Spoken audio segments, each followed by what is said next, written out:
frères et sœurs. Bienvenue de retour dans notre étude de Thessaloniciens, où aujourd'hui nous terminons le chapitre 3, ce qui est considéré un peu comme la première des deux sections de ce livre.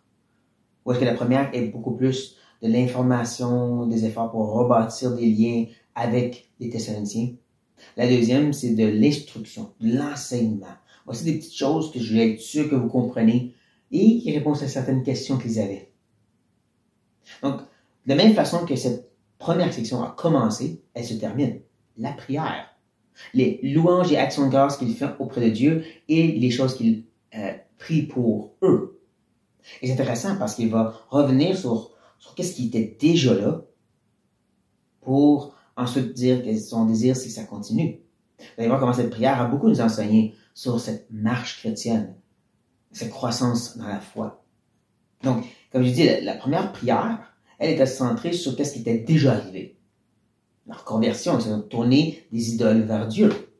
Ensuite, il a parlé de comment Timothée est revenu avec un rapport positif. Ils ont persisté, persévéré dans leur foi, dans leur amour, même devant la persécution et la tribulation, qui amenait Paul à faire encore une fois une louange, comme nous lisons ici.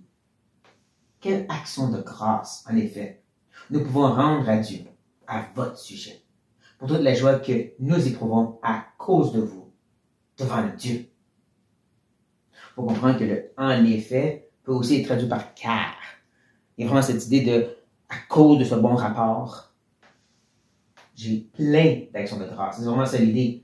Le fait qu'il est au pluriel, c'est vraiment, ça déborde de reconnaissance. Un peu comme il déborde de joie. On voit qu'il va répéter ici sur le sujet de prière, et ici plus la raison, il va se répéter. C'est des actions de grâce, de reconnaissance, parce qu'il est dans la joie. C'est centré sur eux, votre sujet, comme ce l'est aussi. Et tout ça adressé à la personne de Dieu. C'est un peu ceci qui va se répéter à travers les prochains versets.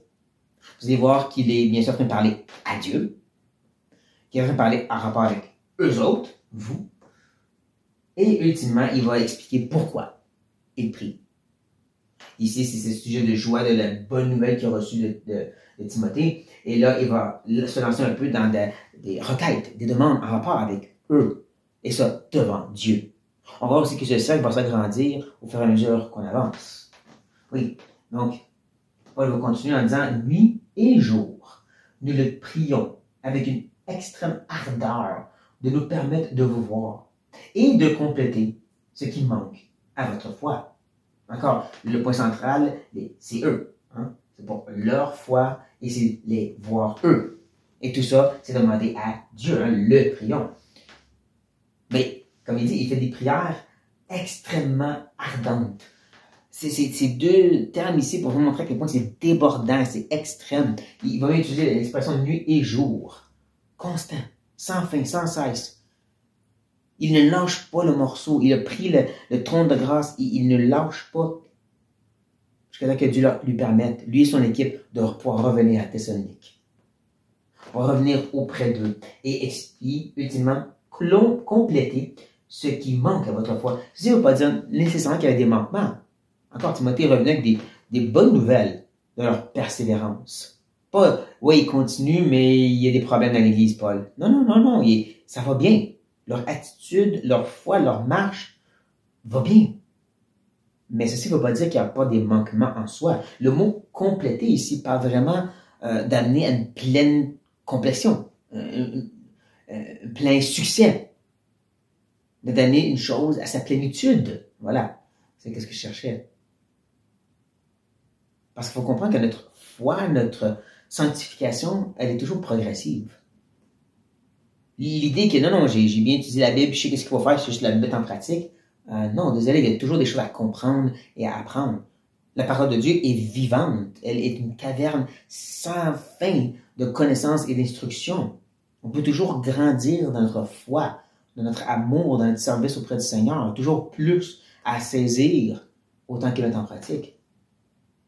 Récemment, j'ai pu prêcher dans une église et j'ai choisi le texte 1 Corinthiens 13, le fameux passage de l'amour. Je me suis dit, peut-être que non, ils vont tous savoir ça déjà.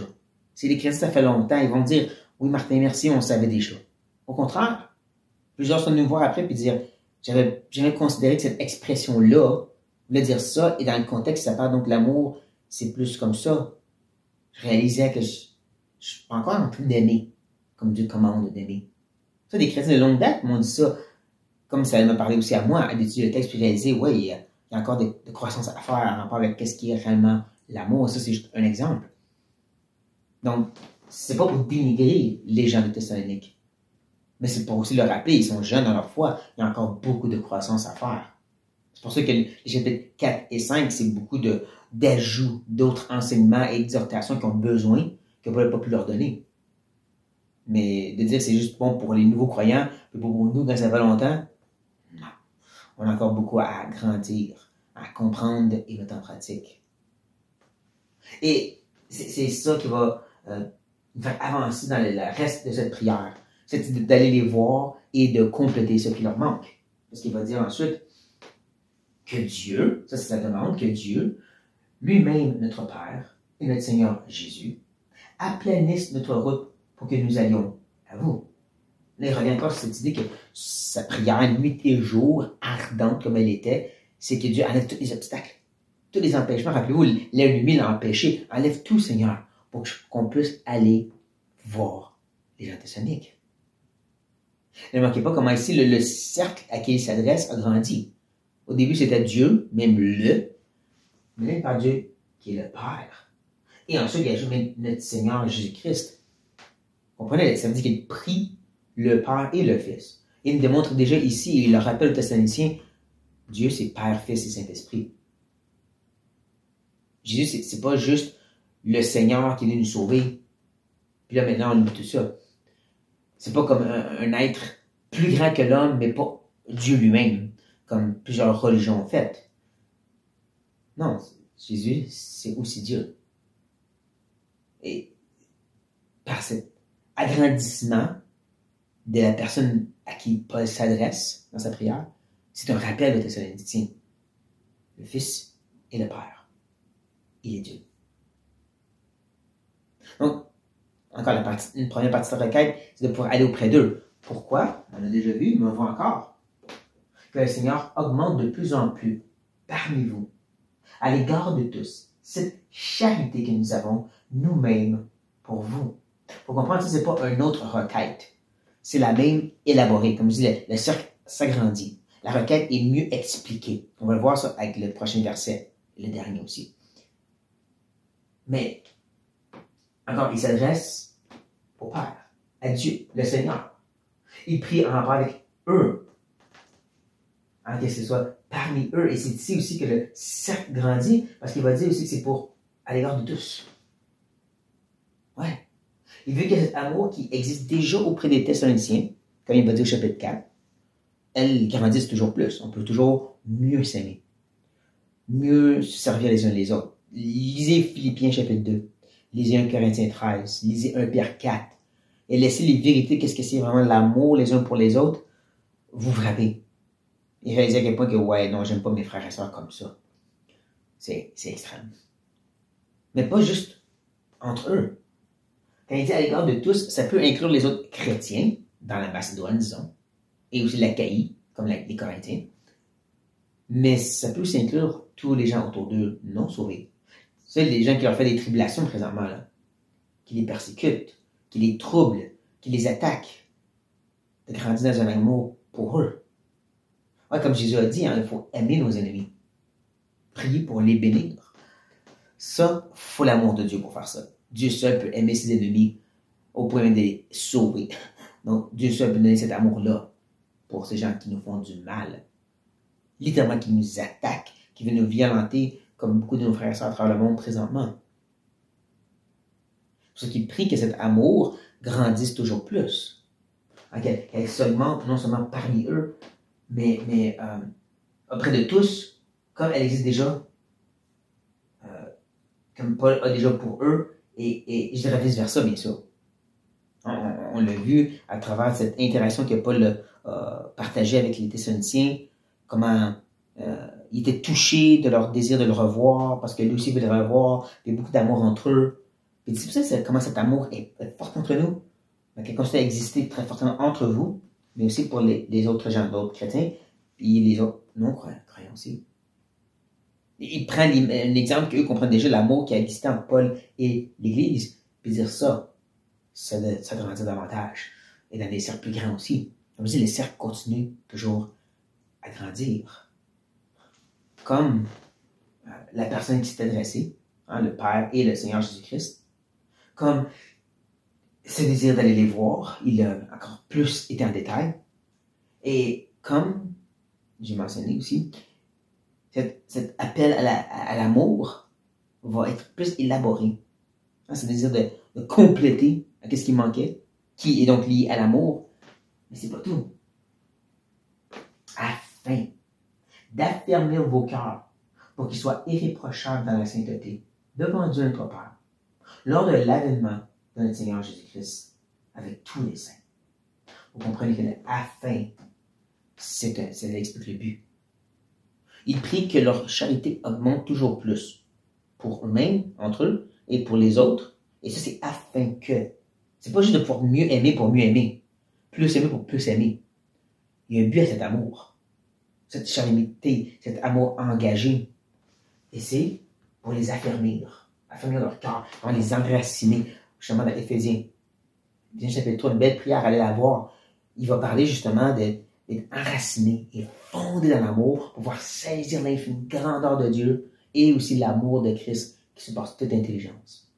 Et de fait, avec l'idée que c'est ça qui va les pousser dans leur sainteté, comme ici aussi, pour qu'ils soient, vos cœurs, affermis dans l'amour, irréprochables. Et là, c'est mieux ici, et dans la sainteté, parce que c'est vraiment deux choses que Paul mentionne, même si c'est des synonymes.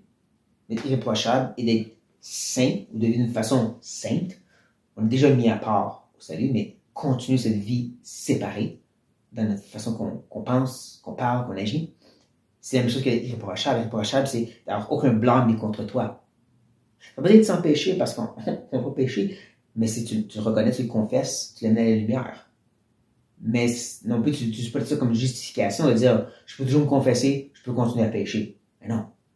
Parce qu'il y a aussi l'aspect de sainteté où est-ce que là, tu peux progressivement toujours plus à la ressemblance de Christ. Toujours plus vivant différent du monde. Et tout ça bâti sur cet amour, l'amour que Dieu a déversé en nous sauvant, et qui nous amène donc à l'aimer davantage, et qui va s'appliquer aussi par la façon qu'on va aimer les autres. Quand vous prenez le temps de lire des passages comme Colossiens 3, Éphésiens, ainsi de suite, vous allez voir comment, en grande partie, les commandements de l'Éternel, la loi de Christ, c'est comment on s'aime les uns les autres. Comment on va être irréprochable et marchant dans la sainteté, c'est par de l'amour mis en pratique pour les frères et sœurs, un amour sacrificiel, un amour humble qui s'oublie soi-même. Même chose pour les ennemis aussi. C'est comme ça qu'on va vivre d'une façon qui va être honorable devant leurs yeux. Peu importe comment eux nous traitent et qu'ils se moquent de nous, nous on va vivre d'une façon honorable devant eux, irréprochable. Il n'y aura pas de blâmer. C'est ne pas à faire plus attention. Pas juste d'être moral, mais de vraiment s'assurer que notre vie est humble aussi dans notre moralité. Et tout ça enraciné dans l'amour. Donc, comme je dis, c'est toute une seule requête. Cette idée d'ajouter, de compléter ce qui manquait à leur foi. Et ça commence avec le noyau de l'amour qui pousse dans un arbre de fidélité, d'obéissance, d'irréprochable et dans la sainteté. On voit donc agrandir le cercle encore une fois. Et tout ça pour l'avènement ou la venue de notre Seigneur. Tout le monde qu'on va être devant lui, devant le trône pour tous les croyants. Pas le trône pour la vie éternelle, le trône où est-ce qu'on va tout rendre des comptes en tant que chrétien. Et qu'on va pouvoir justement être irréprochable. Et vraiment démontrant qu'on a vécu des vies saintes, mis à part. Encore pas qu'on mérite notre paradis, mais quand même l'idée qu'on vient puis on l'honore en présentant devant lui comment on a vécu d'une façon qui était dirigée par un amour pour lui. Un Dieu saint, glorieux. Un amour ensuite déversé aux autres autour de nous à la louange de sa gloire à lui. Donc comme j'ai dit, cette prière a beaucoup à nous enseigner. Il y a au moins quelques-uns que je vais vous mentionner présentement. Le premier, c'est louange que Paul fait pour les Thessaloniciens. On devrait être alerte à l'œuvre que Dieu fait dans la vie des frères et sœurs de nous. On est fort de se regarder dans le miroir et de dire ouais, j'ai grandi, j'ai maturé, je suis pas payé maintenant. Mais c'est aussi de regarder les gens autour de nous et de dire, waouh, Dieu est à l'œuvre ici, puis ici. Puis de louer, puis d'être reconnaissant pour ce que Dieu fait dans leur vie. On est rapide de voir les fautes et les manquements dans la vie des gens autour de nous, mais on devrait aussi se réjouir de ce que Dieu fait dans leur vie. De louer pour ça. Et de prier que ça continue, qui m'amène au deuxième point. On n'a jamais atteint la stature parfaite de Christ sur la terre. Comme je dis, c'est pas juste, OK, j'ai la connaissance, maintenant je le mets en pratique. Non, il y a encore plus à comprendre et à saisir et à réaliser à quel point on est loin de vraiment avoir les pensées de Dieu. Et on a besoin de grandir en ça pour ensuite grandir en l'obéissance. Toujours plus, toujours grandissant. On a encore des manquements à notre foi. Même si ça fait 20, 30 ou 40 ans que tu es chrétien, il y a encore des manquements à ta foi. L'humilité nous amène là. Et qui nous amène aussi à ma dernière application, dernière belle vérité qu'on peut trouver justement dans cette prière. Puis, c'est de voir à quel point l'amour est tellement central. Était centrale à la relation avec Paul et les Thessaloniciens. Elle est centrale dans la prière ici de Paul. C'est un amour non seulement pour le Père, mais aussi pour les autres et pour les gens autour de nous, même ceux qui nous persécutent. L'amour, comme je dis, ça fait partie du noyau de tout ce qui est commandement de Dieu. D'une façon ou d'une autre, c'est toujours attaché à cette idée de vraiment aimer Dieu qui est saint et donc d'aimer les autres aussi, de façon sacrificielle. Dans ça, on accomplit la loi de Christ. Et donc, que ce soit nos prières aussi, des louanges pour nos frères et sœurs, un désir de grandir toujours plus, et tout ça enraciné et fondé dans le plus important qui est, bien sûr, l'amour, la charité. Donc, prions que le Seigneur nous aide. Oui, Éternel, c'est toi qui es amour. Toi qui es la source de tout cet vrai amour extraordinaire, et plus qu'on va plonger à te connaître, et plus qu'on va être affecté par cette réalité de qui tu es, de ta bonté, ta miséricorde, ta grâce, ta compassion, et ça va nous faire déborder d'amour pour tous ceux autour de nous. Garde-nous humbles de ne pas s'imaginer avoir atteint quelque niveau que ce soit, mais réaliser qu'on est toujours en train de grandir et maturer. Toujours plus en train de regarder à la stature parfaite de Christ et réaliser qu'on a beaucoup de chemin à faire. Mais soyons reconnaissants aussi, Seigneur. Et nous être reconnaissants de ce que tu fais dans nos vies. Et qu'est-ce que tu fais dans la vie de nos frères et sœurs.